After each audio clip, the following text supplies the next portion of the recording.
इस वक्त अलग अलग राज्यों में है, सेंट्रल वक्फ बोर्ड भी है, सुन्नी वक्फ बोर्ड, शिया वक्फ बोर्ड अलग अलग है, लेकिन उसके बावजूद वक्फ बोर्ड की संपत्तियों को लेकर हमेशा कुछ ना कुछ सवाल उठता रहा है और इसी के चलते सरकार का कहना है कि हम यह नया कानून संशोधन बिल यहां पर लाना चाहते हैं। और जाहिर सी बात है कि विपक्ष का कहना है कि जिस तरीके से यह कानून लाने की कोशिश की जा रही है वो असंवैधानिक है और अब विपक्ष दोबारा मांग कर रहा है कि एक बार फिर यह नया संशोधन बिल जॉइंट पार्लियामेंट्री कमेटी के पास भेज दिया जाए। क्या यह सही है? क्या सचमुच में यह बिल असंवैधानिक है? इन सारे मुद्दों पर हम चर्चा करेंगे। हमारे साथ में सैयद जफर इस्लाम भारतीय जनता पार्टी के प्रवक्ता जुड़ रहे हैं, अखिलेश प्रताप सिंह कांग्रेस से इस चर्चा में शामिल होंगे, अपनी भूमिका रखेंगे, वारिस पठान एआईएमआईएम से अपनी भूमिका रखेंगे, असदुद्दीन ओवैसी ने इस बारे में आज ओम बिरला से भी मुलाकात की थी, लोकसभा के स्पीकर से, और कहा था कि हमारे डिसेंट नोट्स इसमें रखे नहीं गए हैं। अमित जमई समाजवादी पार्टी से ज्वाइन अपनी बात रखेंगे और उसके साथ साथ मोहम्मद फैज खान मुस्लिम राष्ट्रीय मंच से भी अपनी भूमिका रखेंगे।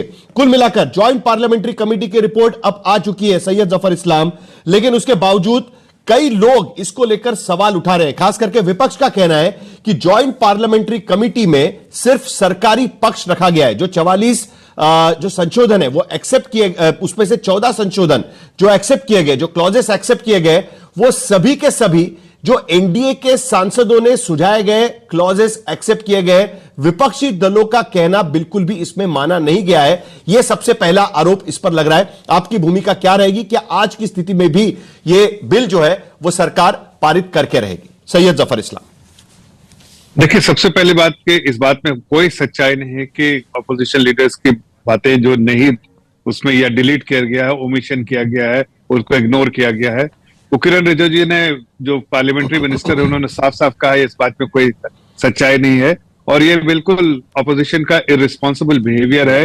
वो चाहते हैं डिसरप्ट करना पार्लियामेंट को, पार्लियामेंट में ये बिल नहीं पास करवाना चाहते हैं। देखिए, मुस्लिम समाज के ही लोग परेशान है वक्फ बोर्ड के जो मतवल्लियों से, इसलिए कि मैं खुद उसमें कई ऐसे केस में मुस्लिम समाज के लोग हमारे पास आए हैं जिनके जमीन को किसी न किसी तरह से, किसी न किसी तरीके से वो वक्फ बोर्ड ने ले लिया और वक्फ बोर्ड उस पर केस करता रहा, वक्फ बोर्ड उस पर कुछ ना कुछ परेशानी उनको देता रहा।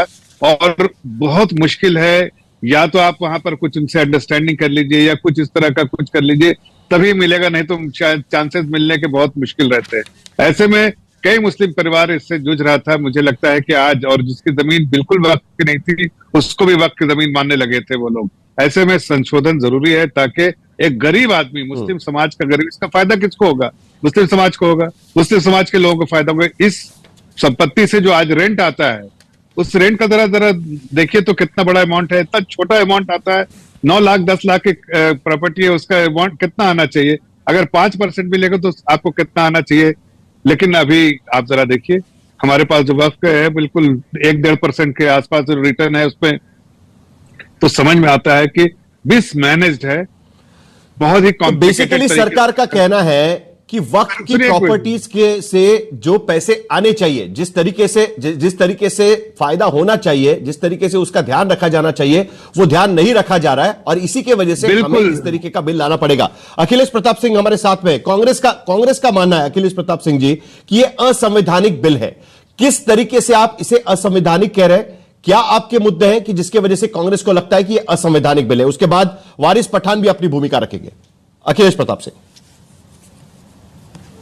साहिल जी, देखिए, जब से 2014 के बाद से दिल्ली में एक नई सरकार आई है, उसके कुछ आकाओं की नजर हिंदुस्तान के जमीनों पे लग गई है और वो चाहते हैं कि अधिक से अधिक जमीन उनके कब्जे में आए और इसी मकसद से 3 काले कृषि कानून भी लाए गए थे और जबरदस्ती उस कानून को पास कराया गया था। पूरा विपक्ष सब कहता भी था कि असंवैधानिक है, यह काला कानून है, लेकिन उस कानून के तहत कुछ भूमि पे काफी कब्जा करने का इरादा रखने वाले लोगों को मुंह खानी पड़ी और कानून वापस करना पड़ा। अब वो फिर किसी और तरीके से वो शक्तियां इस तरह के हथकंडे अपना रही हैं कि हम कैसे और किसी जमीन को ले लें। किसी को विरोध नहीं है वक्फ पे कानून बनाने के लिए, हर कोई चाह रहा है कि हाँ बने। अखिलेश प्रताप सिंह जी, जेपीसी बनती, जेपीसी क्यों? अखिलेश प्रताप सिंह जी, जरा मैं आपको थोड़ी देर के लिए रोकूंगा, क्योंकि आपके विरोधी विपक्षी दलों ने इस पूरे मामले को लेकर एक डिसेंट नोट लिखा हुआ है और उसमें 17 मुद्दे उठाए गए हैं। उस पर हमें चर्चा करनी है और ये सीधे सवाल हम पूछेंगे जगदंबिका पाल जी से। Jagdambika Pal joint parliamentary committee के चेयरमैन थे। उन्होंने यह रिपोर्ट लोकसभा में पेश की। राज्यसभा में मेघा कुलकर्णी, महाराष्ट्र से जो राज्यसभा की सांसद है भारतीय जनता पार्टी की, उन्होंने अपनी रिपोर्ट पेश की थी। जगदंबिका पाल जी, सबसे पहले बहुत बहुत शुक्रिया कि आप आज तक से बातचीत कर रहे हैं, अपनी भूमिका यहां पर रख रहे हैं। शुरुआत हम करते हैं मल्लिकार्जुन खड़गे के बयान से। मल्लिकार्जुन खड़गे राज्यसभा में कह रहे थे कि ज्वाइंट पार्लियामेंट्री कमेटी की वक्फ बोर्ड को लेकर जो रिपोर्ट आई है उसमें डिसेंट नोट्स नहीं लिए गए थे और उसके बाद जब दबाव बनाया गया तब एनेक्स्चर में वो सारे रिपोर्ट, उनके जो मत है वो उसमें डाले गए, नंबर 1। और नंबर 2, उनका यह कहना है कि यह सिर्फ सरकार का व्यू इस ज्वाइंट पार्लियामेंट्री कमेटी के रिपोर्ट पर रखा गया है, दोबारा यह बिल पूरा ज्वाइंट पार्लियामेंट्री कमेटी के पास भेज देना चाहिए। जगदंबिका पाल जी, आपकी पहली प्रतिक्रिया इस पर क्या रहेगी? देखिए, ज्वाइंट पार्लियामेंट्री कमेटी कैसे बनती है? सरकार, संसदीय कार्य मंत्री किरण रिजिजू जी ने जब ये बिल लेकर के आए थे कि हमको 1995 एक्ट जो वक्फ का प्रिंसिपल एक्ट है उसमें अमेंडमेंट करना है, तो सरकार चाहती तो लोकसभा में भी बहुमत था, राज्यसभा में भी बहुमत था। सरकार चाहती तो इस बिल को उस समय पारित करा लेती। खुद जो संसदीय कार्य मंत्री हैं, अल्पसंख्यक मंत्रालय भी उनके पास है, किरण रिजिजू ने कहा कि हम इस कानून को पास कराने के बजाय हम चाहते हैं स्पीकर साहब कि एक ज्वाइंट पार्लियामेंट्री कमेटी का गठन कर दें, दोनों हाउसेज के मेंबर हों, डिटेल डिलिब्रेशंस हो जाए, एग्जॉस्टिव डिस्कशंस हो जाए, पूरे देश के स्टेक होल्डर के साथ बातचीत हो जाए। खुद सरकार ने पहल किया, 6 महीने एक्सरसाइज हुई। 6 महीने के एक्सरसाइज के बाद लगातार पूरे देश में हम महाराष्ट्र में गए, गुजरात में गए, तमिलनाडु गए, कर्नाटका गए, तेलंगाना गए, असम गए, वेस्ट बंगाल गए, बिहार, यूपी गए। 50 हम डेलीगेशन से मिले, इस्लामिक स्कॉलर से मिले, माइनॉरिटीज की तंजीम से मिले, हर स्टेट गवर्नमेंट के ऑफिशियल से मिले, जजेस से रिटायर्ड मिले, हाई कोर्ट सुप्रीम कोर्ट के लॉयर से मिले, प्रोफेसर से मिले। इतनी शायद जेपीसी की बैठकें आज तक के आजादी के बाद से इतिहास में नहीं हुई। 38 बैठकें दिल्ली में हुई, 118 घंटे बैठकें हुई, देश के सभी राज्यों के साथ हमने बैठकें की। अब इसके बाद 421 पेज की रिपोर्ट हमने तैयार किया। सब बैठकों में हमारे सत्ता पक्ष हो, प्रतिपक्ष हो, मैं आभार व्यक्त करता हूं कि सभी सदस्य ज्यादा से ज्यादा उपस्थित रहते थे। कभी कोई बैठक में 22, 24, 25, 31 मेंबर ऑफ पार्लियामेंट थे, इससे कम नहीं रहते थे।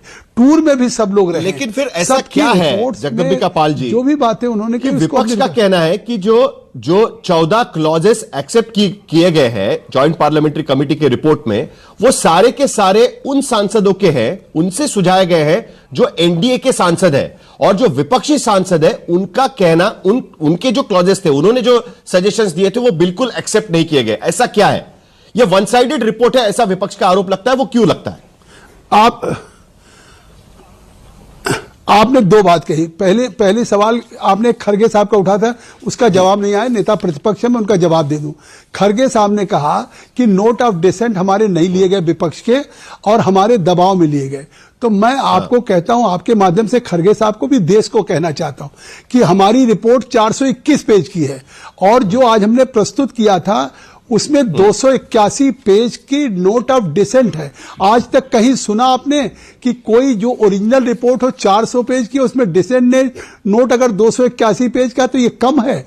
281 page already note of dissent लगा हुआ है एनेक्स्चर में, और पार्लियामेंट्री प्रैक्टिस में वो बहुत वरिष्ठ तो एनेक्स्चर ही होता है। रिपोर्ट तो जो ज्वाइंट पार्लियामेंट्री कमेटी की जो मेंबर्स की होगी वो एक रिपोर्ट अलग होती है। उसके बाद जो अपेंडिक्स लगता है उसमें मिनट्स लगते हैं, जो स्टेक होल्डर्स होते हैं उनका एक अलग रिपोर्ट्स होगी।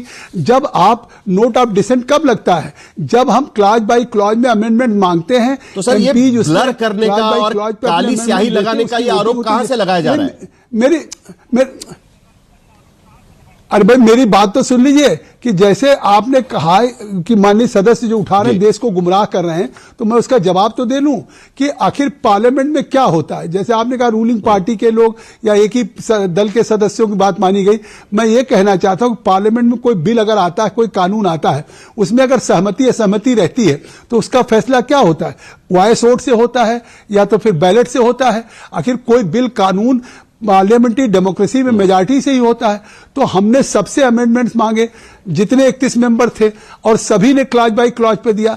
हमने सभी क्लॉज बाय क्लॉज के अमेंडमेंट्स सब रिकॉर्ड पे है, पार्लियामेंट के सेक्रेटरिएट के रिकॉर्ड पे। मैं चुनौती देता हूं, देख लें। वो लोगों ने भाग लिया, सब ने, विपक्ष ने, सत्ता पक्ष जिसको भी कहते हैं, सब ने। मैंने एक एक अमेंडमेंट को वोट के लिए पुट किया और पुट टू वोट के बाद एक एक क्लॉज बाय क्लॉज पे वोटिंग हुई। जिस पे बहुमत वोट आया उसी को तो हम अडॉप्ट करेंगे।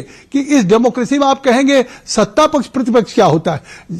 किसी पार्लियामेंट में या पार्लियामेंट्री कमेटी में फैसला बहुमत से अल्पमत से होता है कि अगर कोई चीज हम करेंगे। हम वहां पार्टी नहीं है कि भाजपा या किसी ये एक बात दल का बिल्कुल हुआ ठीक है। दूसरे दल।